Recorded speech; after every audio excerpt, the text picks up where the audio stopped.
মন দিয়ে শুনুন, তৎকালীন সময়ে দত্ত বংশের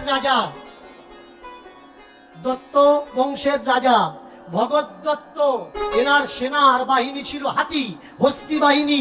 শত যোজন অন্তরে করে ভগদত্তের সেনার হস্তি পা ফেলতেন। ভগবান শ্রীকৃষ্ণ বললেন, ভগৎ দত্ত অংশ নিয়েছে কৌরবদের হয়ে, ওর যে গলায় ঘন্টা, ওই ঘন্টা শুনলে কোনো সেনা আর যুদ্ধ করতে পারবে না, আগে ওই ঘন্টাটা কাটো। ভগবান যে ভগবান, সকলার চিন্তা করেন। কেন করেন একটু মন দিয়ে শুনুন। সেই কুরুক্ষেত্রের ময়দানে একটা পাখি দুটো ডিম পেড়েছে, আর ছেলে পাখিটা বউ পাখিকে বলছে, চলো পালিয়ে যাই, কদিন পরে যুদ্ধ হবে, তোমার ডিমও চটকে যাবে, তুমিও চটকে যাবে, আমিও চটকে যাব। মা বললে, তুমি বাবা, বাচ্চা পেলে তুমি পালাতে পারো, কিন্তু আমি পালাতে পারি। ডিম ফুটে বাচ্চা হয়েছে। ভগবানের উপরে ভরসা করলে সেই ছোট্ট পাখিটা, ভগবান অর্জুনকে বললে, আগে ভগৎ দত্তের গলার হাতির ঘন্টাটা কেটে ফেলো।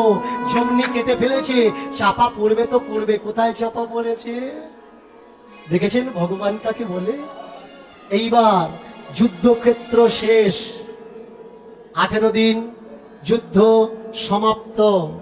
18 থেকে 19, 19 থেকে 20, 20 থেকে 1 মাস ব্যাসদেব এসেছেন। ভগবান, এই যে মহাযুদ্ধ, এই যুদ্ধের বারে আমি তো লিখেছি, কিন্তু যুদ্ধের বিশেষ কথা যেটা তুমি অর্জুনকে বলেছো, সেটা আমি লিখিনি, সেটা আমি লিপিবদ্ধ করতে চাই। আমাকে বলো ঠাকুর। ঠাকুরজি বললেন, যা বলেছিলাম আমারও মনে নেই, তবে যারা শুনেছে হতে পারে তাদের মনে আছে। চলো দেখি যাই।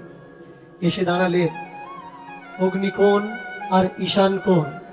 একটা হলো ভীমের বংশধর, আর একটা হলো একালব্য। দুজনার মুখ থেকে আর ওই ঘন্টা চাপা পড়া পাখির মুখ থেকে শুনে, শ্রুতি না, বেদের আর এক নাম কি? শ্রুতি। শ্রুতি না, শুনে শুনে মুখস্থ হয় বেশি, শুনে লেখা, সেই জন্যে আরেক নাম শ্রুতি না।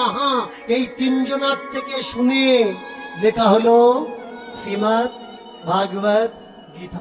প্রেম সে বলো হরি হরি বল, হরি হরি বল, হরি হরি বল। তাহলে বোঝা গেল কুরুক্ষেত্রের ময়দানে গীতার উপরে যে ফর্সা ছেলেটার ছবি, এটাকে একটা হলো একালব্য, আর একটা হলো বর্বরী, ঘটোৎকচের নাতি। এই দুজনার রথের সারথি আর অর্জুনের রথের সারথি ভগবান নিজে হয়েছিলেন।